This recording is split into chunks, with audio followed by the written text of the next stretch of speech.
Chapter 6. Dr. Jekyll was quite at ease. 2 weeks later, Dr. Jekyll gave a dinner party for a small group of old and dear friends. Mr. Utterson was among the guests, of course. Utterson was a well-loved guest at any dinner party.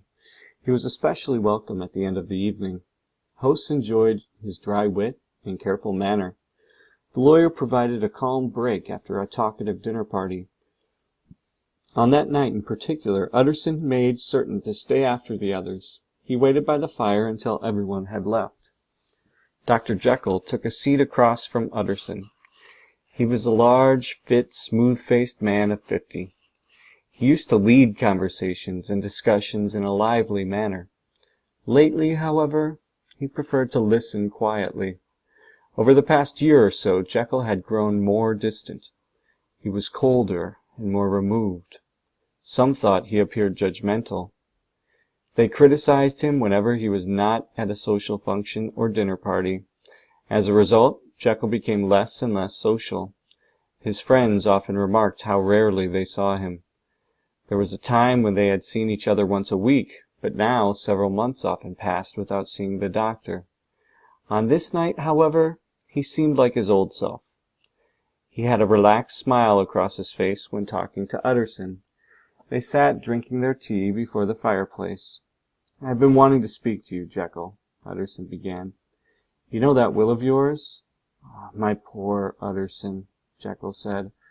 "I never saw anyone as distressed as you when you saw that will, except our good friend Lanyon when he spoke out against my unscientific theories. Or should I say what he called my unscientific theories? He's an excellent fellow, but I've never been more disappointed in a man." "You know I never approved of the will," Utterson continued. He chose to ignore Jekyll's change of topic. "My will? Yes, certainly I realize that." The doctor spoke a bit sharply. The lawyer was surprised by Jekyll's angry response. "You told me so." "Well, I'll tell you so again," said the lawyer. He was determined to have this talk with Jekyll. It was far too important. "I've been learning something of that Mr. Hyde."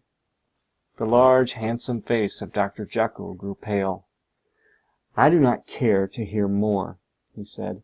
"This is a matter I thought we had agreed to drop." "What I heard was awful," Utterson said. He felt comfortable prying into Jekyll's business. This was not something he would normally do.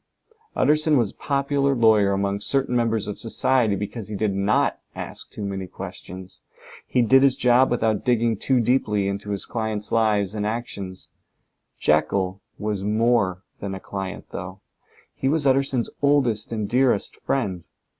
The lawyer knew that he must pursue the topic of Hyde, or he would never forgive himself. "I will not change my mind. You do not understand my position," returned the doctor. "My situation is very strange indeed." "Jekyll," Utterson said, "you know me. I'm a man to be trusted. Make a clean break of this business and tell me everything." "My dear Utterson," Jekyll said, "this is very good of you, and I cannot thank you enough for your generosity. I trust you more than any man alive, even before myself. But I have no choice in the matter.